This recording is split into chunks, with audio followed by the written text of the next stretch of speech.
Okay, so now internal audit है ना, 3 parts थे इस चैप्टर के, internal control, internal check and internal audit. Internal control और चेक कंप्लीट हो गए हमारे, चेक बहुत छोटा सा था, ठीक है। नाउ इंटरनल ऑडिट, ऑडिट क्या होती है पहले वो समझो। इंटरनल ऑडिट, ऑडिट क्या होती है तो सबको ही पता है। नाउ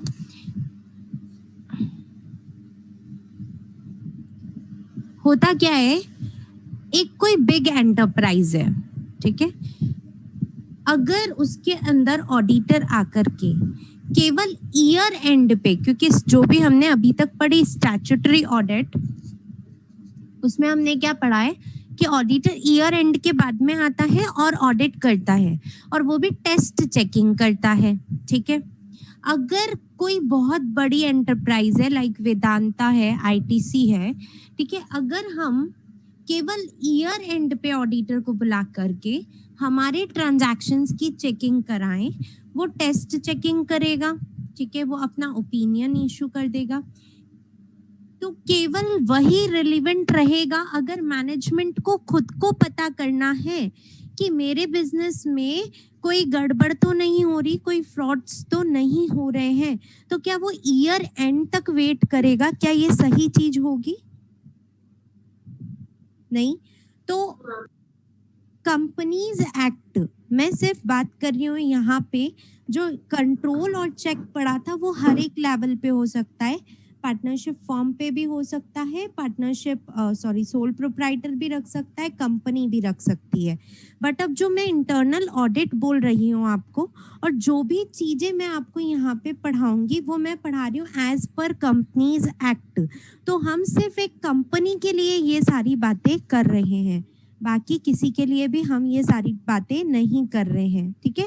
इसका मतलब ये नहीं है कि इंटरनल ऑडिट पार्टनरशिप फर्म या सोल प्रोप्राइटर नहीं रख सकता, रख सकता है, करवा सकता है, आपकी इच्छा है तो करवाओ, बट उसके ऊपर ये सारे प्रोविजंस एप्लीकेबल नहीं होंगे। ये जो भी अपन पढ़ रहे हैं ये प्रोविजन सिर्फ कंपनी के ऊपर एप्लीकेबल होंगे, because we are reading now companies act 2013। Okay, now management को चाहिए था कि यार मेरे यहाँ पे मुझे डेली बेसिस पे पता चलता रहे, या फिर एक रेकरिंग नेचर पे, रेकरिंग टाइम पे मुझे पता चलता रहे कि मेरे बिजनेस में जो मैंने कंट्रोल्स लगाए हैं, अच्छे से सुनना, मेरे बिजनेस में जो मैंने कंट्रोल्स लगाए हैं, internal controls regarding reliability of financial information, safeguarding of assets, effectiveness and efficiency of operations, and fourth one is compliance of laws. इनके रिगार्डिंग जो भी मैंने मेरे बिजनेस में इंटरनल कंट्रोल्स लगाए हैं, क्या वो इंटरनल कंट्रोल्स अच्छे से सारे ट्रांजैक्शंस पे फॉलो हो रहे हैं या नहीं हो रहे हैं? क्या मेरे इंटरनल कंट्रोल्स इफेक्टिव भी हैं या नहीं है? मुझे उनमें कहीं चेंजेस करने की नीड तो नहीं है, ठीक है। मेरे यहाँ पे timely recording of financial information हो रहा है या नहीं हो रहा है, कोई फ्रॉड्स तो नहीं हो रहे, ठीक है। तो इसका मुझे टाइमली नॉलेज होता रहे, इसके लिए मैनेजमेंट ने क्या कहा कि हमें एक बंदा ऐसा अपॉइंट करना पड़ेगा जिसे हर टाइम पे वो हमारे बिजनेस में कभी भी आकर के 5 दिन मान लो, 10 दिन मान लो, 15 दिन मान लो, 20 दिन, महीना भर, according to the size of the company, एक टाइम पीरियड पे आकर के मेरे सारे कंट्रोल्स की चेकिंग करें, मेरे ऑब्जेक्टिव्स को मैं अचीव कर पा रही हूँ या नहीं कर पा रही हूँ, इसकी चेकिंग करें, ठीक है। तो इसके लिए हम एक बंदा अपॉइंट कर देते हैं, इसके लिए हम एक बंदा अपॉइंट कर देते हैं, उसे हमने कहा इंटरनल ऑडिटर। ना उसे ऑडिटर क्यों कहा? क्योंकि वो भी क्या कर रहा है, एग्जामिनेशन कर रहा है, वो रिकॉर्डिंग नहीं करता है, वो बंदा भी रिकॉर्डिंग नहीं कर रहा आपके ट्रांजैक्शंस की। जो ट्रांजैक्शंस आपके बिजनेस में अकर हो चुके हैं, जिनका रिकॉर्डिंग हो चुका है, उनको आकर के वो चेक करता है, बट चेक वो ईयर एंड पे नहीं कर रहा है, वो चेक रेकरिंग नेचर से कर रहा है, लाइक ट्रांजैक्शन आज हुआ, नेक्स्ट 10 डेज के अंदर हम उसे चेक कर लेंगे। तो यहाँ पे हम टेस्ट चेकिंग फॉलो नहीं करते हैं, है ना। मैं ये भी नहीं कहूंगी कि एकदम 100% इंटरनल ऑडिट होती है, यानी हर एक ट्रांजैक्शन के ऊपर सारी चीजें चेक करता है ऑडिटर, नहीं, बट ये जरूर कहेंगे 80% ट्रांजैक्शंस को, 70 to 80% ट्रांजैक्शंस की हम यहाँ पे चेकिंग करते हैं। क्यों? क्योंकि यहाँ पे हम रेकरिंग नेचर से जा रहे हैं बार बार, है ना। हर मंथ में 5-6 विजिट हमारी हो जाती है, 4-5 विजिट हमारी हो जाती है। तो जो ट्रांजैक्शंस 5-6 दिन में हुए हैं, 3-4 दिन में हुए हैं, उन सारे ट्रांजैक्शंस की हम इन डेप्थ चेकिंग करते हैं। तो ये जो बंदा काम कर रहा है उसे हमने क्या कहा? Internal auditor. Now companies act कहता है कि इंटरनल ऑडिटर कौन हो सकता है, ये जो काम करेगा एग्जामिनेशन का, ये बंदा कौन हो सकता है। तो इंटरनल ऑडिट करने का राइट दिया सीए, सीएमए और एनी अदर प्रोफेशनल, और एनी अदर प्रोफेशनल। वर्ड्स क्या लिखे कंपनीज एक्ट ने? सीए भी कर सकता है, सीएमए भी कर सकता है, और एनी अदर प्रोफेशनल। नाउ यहाँ पे सीए, सीएमए या प्रोफेशनल के पास में सीओपी होना जरूरी नहीं है। जो हमारे पास में स्टैट्यूटरी ऑडिट थी, जो ऑडिटर ईयर एंड पर आकर के केवल फाइनेंशियल चेकिंग करता है, फाइनेंशियल स्टेटमेंट्स की चेकिंग करता है, उसके पास में सीओपी होना कंपलसरी था। अगर आप कॉस्ट ऑडिट करने जाते हो और ईयर एंड पे जाके कॉस्ट ऑडिट करते हो तो आपके पास में सीओपी होना कंपलसरी है, ठीक है। जो हमारे स्पेसिफिक असाइनमेंट्स है उनके लिए हमारे पास सीओपी होना जरूरी है। नाउ ये है इंटरनल ऑडिट, यहाँ पे हमारे पास सीओपी होना जरूरी नहीं है। हमारे पास डिग्री होनी चाहिए, या तो सीए की या सीएमए की या फिर any other professional. Now companies act ने एनी अदर प्रोफेशनल को प्रिस्क्राइब नहीं किया है, तो अब प्रोफेशनल कोई भी हो सकता है, सीएस, एमबीए, कोई भी बंदा इंटरनल ऑडिट कर सकता है। जो मैनेजमेंट को लगे कि यस ये मेरी कंपनी का इंटरनल ऑडिट कर सकता है। तो ऑब्वियसली इंजीनियर को तो बिठा करके हम ऑडिट नहीं करवाएंगे ना, क्योंकि वो तो ना ऑडिट के रूल्स जानता है, क्या अकाउंटिंग स्टैंडर्ड्स हैं, क्या आपके है ना गैप्स हैं, क्या लॉज है, क्या रेगुलेशंस है। तो यहाँ पे एनी अदर प्रोफेशनल वो बंदा जो कॉमर्स फील्ड से हो, जिसके पास कोई प्रोफेशनल डिग्री हो, क्योंकि एमबीए वाले भी सारी चीजें पढ़ते हैं, सीएस भी पढ़ता है, भले लेवल उनका थोड़ा लो होता है बट वो पढ़ते हैं। तो अब हमें कुछ स्पेसिफाइड नहीं किया तो हम कह सकते हैं एमबीए और सीएस भी इंटरनल ऑडिट कर सकता है। Okay ma'am? Yes ma'am, internal auditor का भी इंडिपेंडेंट होना जरूरी है ना? हाँ, ये मैं पॉइंट ले रही हूँ अभी, ठीक है। यहाँ तक जो भी मैंने बोला वो क्लियर सबको?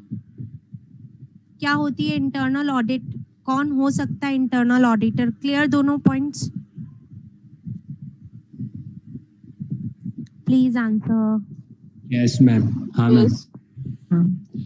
Okay, now internal auditor companies act ही कहता है, मैं जो भी बातें बोल रही हूँ कंपनीज एक्ट की कह रही हूँ। कंपनीज एक्ट कहता है मुझे कि इंटरनल ऑडिटर आपकी कंपनी का कोई एम्प्लॉय भी हो सकता है या फिर कोई अनदर बंदा बाहर का भी हो सकता है, बट उसका इंडिपेंडेंट होना जरूरी है ना। अब इस चीज को समझो, क्या है ये? जैसे मैंने अभी अभी कहा कि आपके पास में अगर सीओपी नहीं है तो भी आप इंटरनल ऑडिट कर सकते हो, तो ऐसा कैसे होगा?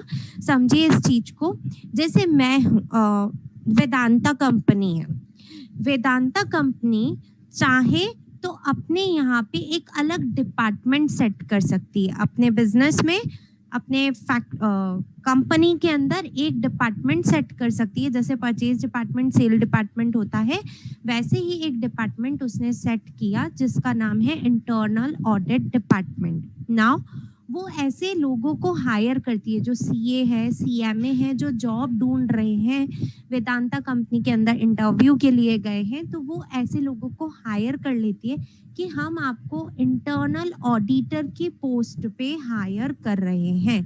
हम आपको कौन सी पोस्ट पे हायर कर रहे हैं? Internal auditor.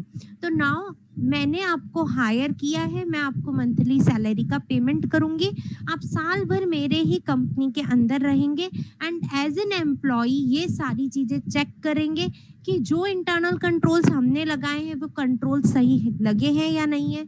रिस्क असेसमेंट सही तरीके से हो रहा है या नहीं हो रहा है ना, मतलब रिस्क का असेसमेंट जो हम लोगों ने किया है कि हमारे बिजनेस में क्या रिस्क हो सकता है, उसके अकॉर्डिंग जो हमने कंट्रोल्स लगाए, whether they are correctly done और नॉट, ये आपको जज करके हमें बताना है।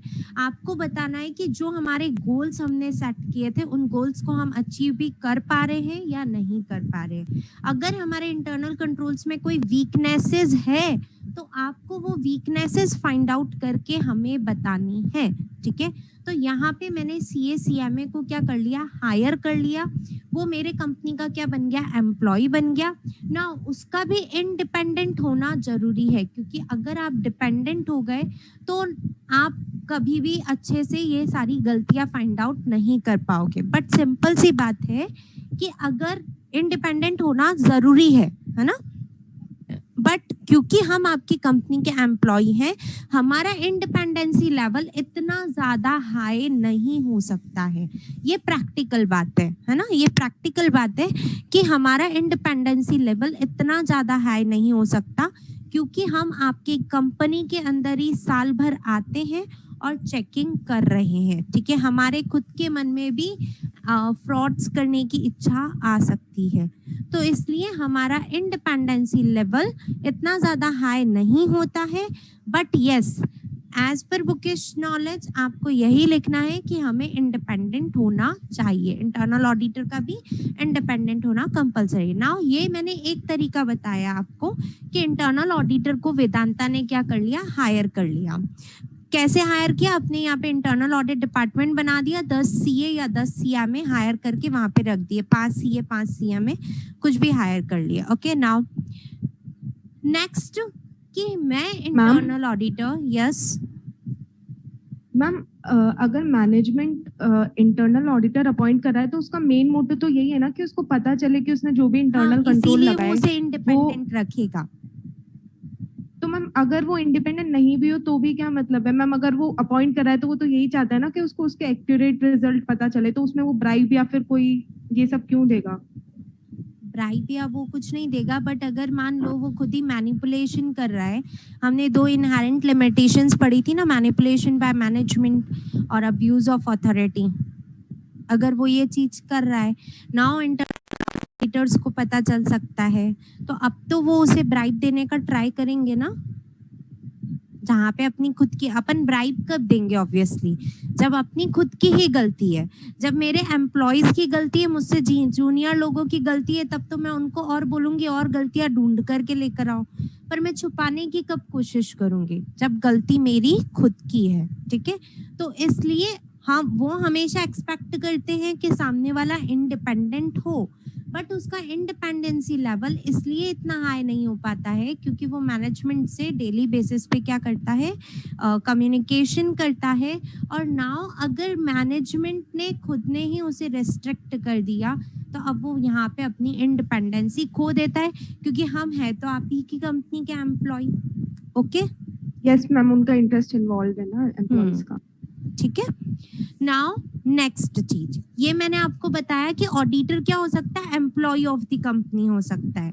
कैसे हो सकता है वो बता दिया। नाउ कोई बाहर की कंपनी जो CA या CA फर्म्स है, सॉरी CA या CMA फर्म्स है, हम उनको भी हायर कर सकते हैं। लाइक वेदांता ने कहा कि मुझे कोई इंटरनल ऑडिट डिपार्टमेंट अपने यहाँ हायर नहीं करना। क्यों नहीं करना कि यार 15 जनों को हायर करूंगी, 15 जनों के बैठने का, 15 जनों का डेली का लैपटॉप, कितना सारा मेरा वर्किंग एरिया मुझे चाहिए रहेगा, तो मेरे एक्सपेंसेस इंक्रीज हो जाएंगे, है ना। तो मेरे को नहीं चाहिए कि मुझे वो बंदा यहाँ पे रहे हर वक्त। मैं क्या करती हूँ, मैं इस काम को आउटसोर्स कर देती हूँ, ठीक है। एज पर कंपनीज एक्ट मुझे इंटरनल ऑडिट करवाना है, बट मैं अपने यहाँ पे एम्प्लॉय नहीं चाहती, तो मेरे को कंपनीज एक्ट ने कहा है कि आप अनदर फर्म को ये काम आउटसोर्स भी कर सकते हो। तो मैंने क्या किया, मान लो CA फर्म है डेलॉइट को मैंने ये काम दे दिया कि आपको मेरी कंपनी का इंटरनल ऑडिट करना है। एक रीजनेबल टाइम गैप हम दोनों ने बैठ करके डिसाइड कर लिया कि आपको हर 10 दिन में मेरे यहाँ पे आपके बंदों को भेजना है, ठीक है, और वो मेरे यहाँ की इंटरनल ऑडिट करेंगे। तो ये एक मैनर हो गया, काम तो वो सारा वही करेंगे जो डिपार्टमेंट वाला कर रहा था, ठीक है। तो ये एक मैनर हो गया कि मैं क्या कर देती हूँ, मेरे काम को आउटसोर्स कर देती हूँ ना। जब मैं काम को आउटसोर्स कर रही हूँ तो वो लोग ज्यादा इंडिपेंडेंट रहेंगे बजाय कि एक एम्प्लॉय से, क्योंकि वहां पे एक रीजनेबल टाइम गैप आ गया, आपका ईयरली रेम्युनरेशन फिक्स हो गया, ठीक है, हर एक चीज हो गई। हम बाहर से ही आ रहे हैं, बाहर ही बस अपना काम करके चले जा रहे हैं। आपके यहाँ पे हमारे इतने पर्सनल रिलेशंस एम्प्लॉयज से नहीं बन पाते हैं, तो इसलिए इनका इंडिपेंडेंसी लेवल थोड़ा हाई होता है। Okay, clear? इंटरनल ऑडिट सबको क्लियर हो गई कि क्या होता है, कौन इंटरनल ऑडिटर हो सकता है। नाउ अब हम पढ़ रहे हैं कि ऐसी कौन सी कंपनीज हैं जिनको एज पर कंपनीज एक्ट 2013 अपने यहाँ पे इंटरनल ऑडिटर रखना ही पड़ेगा, यानी ऑडिटर का अपॉइंटमेंट करना उनके लिए मैंडेटरी है। तो मैम हर सर एक पोस्ट की ज्वाइनिंग का मैसेज आ गया। ओके, चलिए ठीक है, फिर कल कंटिन्यू करते हैं हम इसको।